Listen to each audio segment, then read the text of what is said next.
There is a man on Earth whose wealth is so extreme, it's no longer understood in dollars and cents, but in the fundamental rewiring of global commerce, the privatization of outer space, and the acquisition of national icons. He turned a simple online bookstore into a logistical leviathan that knows what you want before you do, built a private space company to ferry humanity to the stars, and commands a personal fortune that dwarfs the economies of entire nations. You've felt his influence every time a brown box arrives at your door, but you have no idea the scale of the empire he is quietly assembling.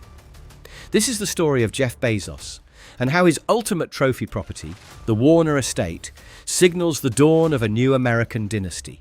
If you enjoy deep dives into wealth, power, and extravagance, make sure you're subscribed to the channel and have tapped the like button. It helps us create more content just like this. For most of its history, commerce was a physical, tangible thing. A transaction confined to a storefront, a city block, a shipping lane. It was a world of friction, of inventory limits and geographical constraints. Then in the mid-1990s, something extraordinary happened. In a garage in Bellevue, Washington, a former Wall Street hedge fund analyst saw a future that almost no one else could. He saw the internet not as a novelty, but as a tool to create a store with infinite shelf space. His name was Jeff Bezos, and his initial deceptively simple idea to sell books online was the first tremor of an earthquake that would forever alter the global economy. This wasn't just another startup. Amazon was built on a geological jackpot of a different kind: data. Bezos understood that the true value wasn't just in selling a product, but in understanding the customer. This obsession became the core of his strategic masterpiece, the flywheel. Lower prices attracted more customers. More customers drew in more third-party sellers, which dramatically expanded selection. This improved customer experience created a gravitational pull, attracting even more customers. It was a perpetual motion machine for growth, a self-reinforcing loop that was brilliant, relentless, and brutally effective. As the flywheel spun faster, generating a torrent of cash, Bezos made his most crucial move. He recognized that the massive, expensive computing infrastructure built to run Amazon.com was an asset in itself. He began renting out that capacity, and Amazon Web Services was born. This was his equivalent of striking oil under the desert. AWS became the silent, hyper-profitable engine of the entire empire, the plumbing of the modern internet, powering everything from Netflix to the CIA. It was this move that transformed Amazon from a dominant retailer into a global tech superpower and propelled Bezos into a stratosphere of wealth previously unimaginable. With a fortune accumulating at an incomprehensible rate, Bezos began to convert digital dominance into physical monuments. His acquisitions were not just lavish, but strategic, culminating in a purchase that sent shockwaves through the worlds of real estate and entertainment. In February 2020, he acquired the Warner Estate in Beverly Hills for $165 million, setting a new record for a residential sale in California. This wasn't just buying a house, it was the coronation of a new king. The Warner Estate is not a property. It is a piece of American mythology. Built in the 1930s for Jack Warner, the tyrannical and legendary head of the Warner Brothers film studio, this was the original seat of Hollywood power. For decades, its 9 manicured acres were the epicenter of glamour, a place where the gods of the silver screen walked the earth. Lavish parties on its sprawling terraces and in its palatial rooms hosted everyone from Elizabeth Taylor to Marilyn Monroe. It was the court of the man who helped invent the Hollywood dream. By purchasing it from another modern titan, media mogul, David Geffen, Bezos wasn't just executing a real estate transaction. He was signaling a symbolic transfer of power from the old media gatekeepers to the new titans of technology. The estate itself is a self-contained kingdom. The main residence, a 13,600 square foot Georgian-style mansion, is a monument to classic grandeur, but the true luxury lies in the grounds. A private 9-hole golf course meanders through the property. A championship tennis court sits ready for a match. Multiple guest houses are scattered across the landscape, and a vast motor court features its own service garage and gas pumps, ensuring the owner's fleet never needs to mix with the outside world. It is less a home and more, a private country club, a fortified sanctuary of power and privacy in the heart of Los Angeles. Weeks after the main purchase, Bezos spent another $10 million on an adjacent property, further expanding his domain and ensuring absolute seclusion. But the Warner estate is merely the crown jewel in a rapidly expanding real estate empire, a portfolio that reads like a map of American power centers. In Washington, D.C., he spent $23 million to buy the city's former textile museum, a sprawling 27,000 square foot compound of 2 adjoining mansions. He then undertook a multi-million-dollar renovation, creating the largest private residence in the nation's capital, a strategic outpost just blocks from the White House and Capitol Hill. In New York City, the heart of global finance, he assembled a vertical mansion, buying up multiple apartments in a Madison Square Park tower for a combined total of over $100 million. For escape, he acquired a secluded 14-acre oceanfront compound in Maui. And in Texas, he owns a colossal 300,000-acre ranch, a tract of land larger than some cities, which serves as the base of operations for his most ambitious project. The strategy is undeniable. Establish a dominant physical footprint in the key hubs of American influence, media and culture, LA, politics, DC, finance, NYC, and the future, Texas. For a man of this stature, transportation is not about convenience, it's another statement of power. While the tech billionaires of the past collected private jets, Bezos commissioned a vessel that harkens back to the golden age of sail. His superyacht, Koru, is a $500 million masterpiece of naval architecture. At 417 feet, it is one of the largest sailing yachts ever built. A 3-masted schooner with a classic black hull and elegant lines that stand in stark contrast to the more futuristic, bombastic designs favored by other magnates. But the true expression of its owner's wealth is its companion. Because Koru's massive sails leave no room for a helipad, Bezos commissioned a second 250-foot support yacht named Abiona, whose sole purpose is to follow Koru around the world, carrying supplies, smaller boats, and, of course, a helicopter. It is a level of opulence that is almost comical. He possesses a fortune so vast, his yacht needs its own yacht. While Koru conquers the seas, Bezos' ultimate ambition lies in the heavens.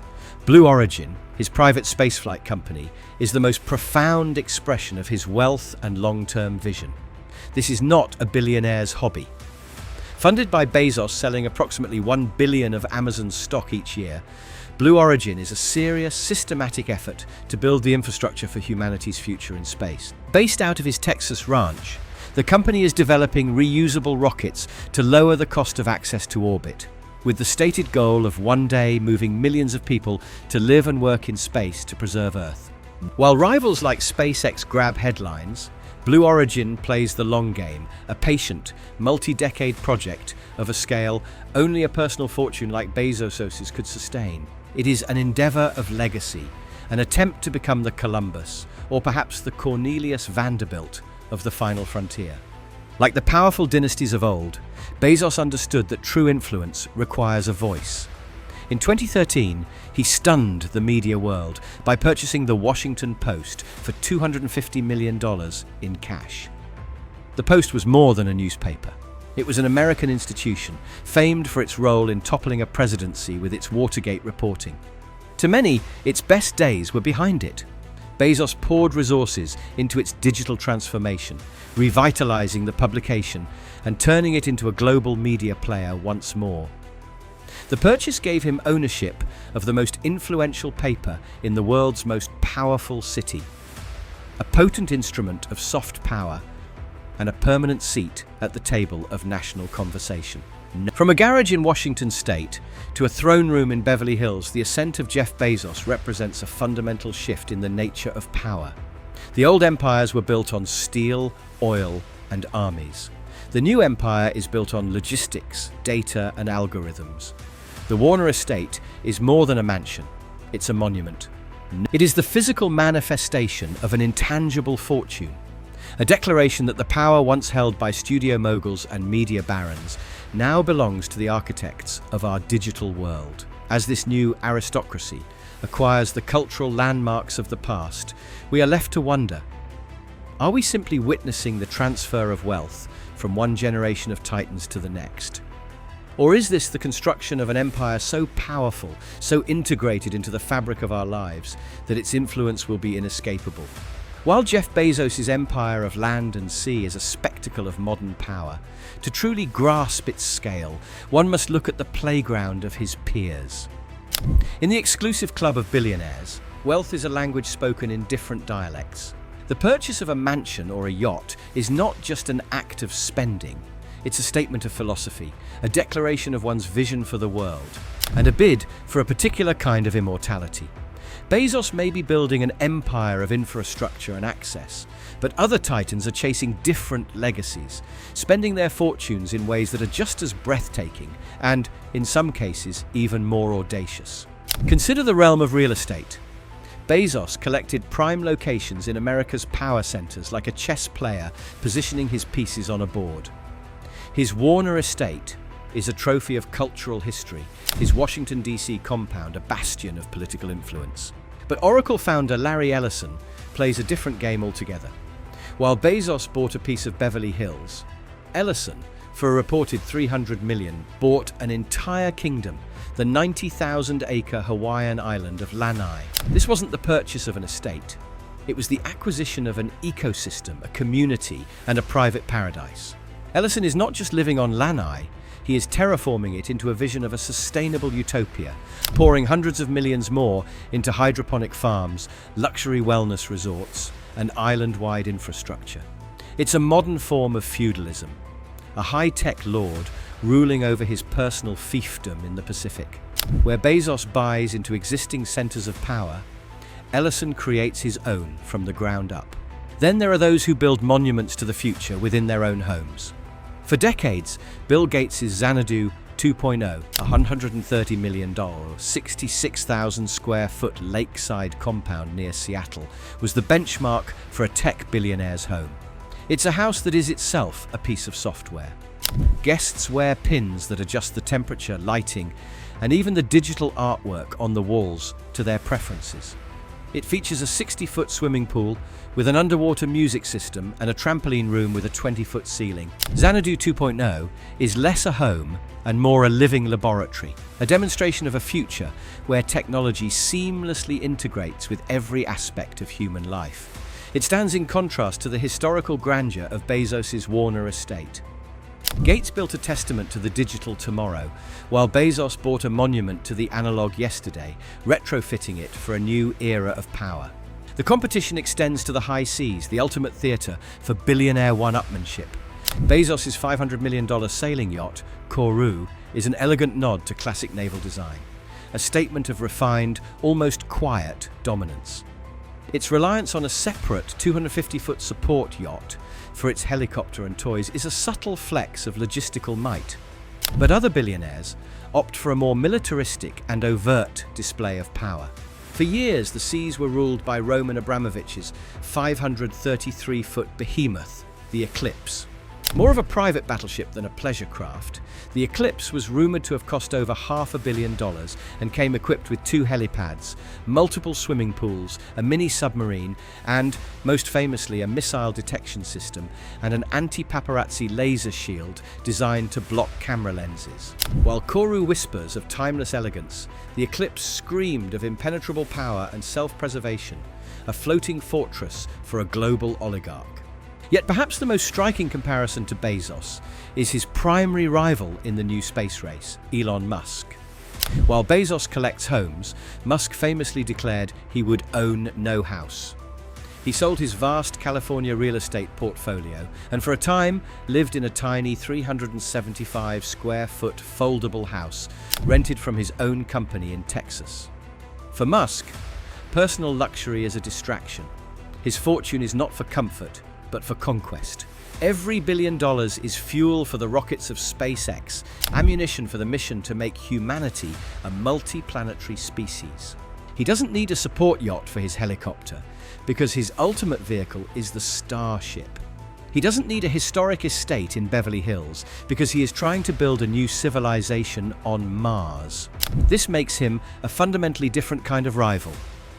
Bezos is building a new dynasty on Earth, securing his legacy through the acquisition and control of terrestrial assets and infrastructure. Finally, there is the more traditional path to a legacy, the curation of culture. While Bezos bought a newspaper, other billionaires have focused on collecting the great art of human history. Hedge fund manager Ken Griffin has spent over $2 billion on a private art collection that includes masterpieces by Jackson Pollock, Willem de Kooning, and Jean-Michel Basquiat. He doesn't just buy art, he uses it to assert his presence, lending pieces to museums and shaping the cultural landscape.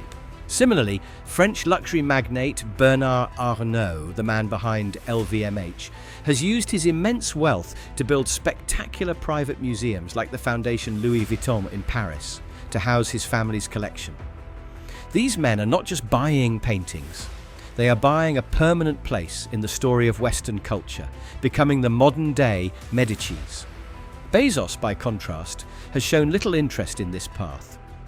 His chosen art form is not paint on canvas, but data in the cloud. His museum is not a building, but the global marketplace of Amazon itself.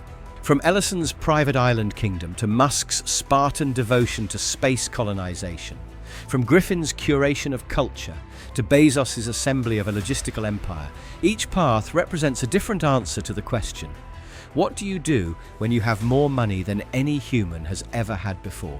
As their yachts cross the same oceans and their rockets pierce the same sky, they are not just competing for wealth or status. They are competing to define the future, and their luxury spending is simply the most visible part of that epic, world-shaping contest. The next chapter of this story is being written, and if you want to understand the new rules of power, this is where you need to look. The luxury doesn't stop here.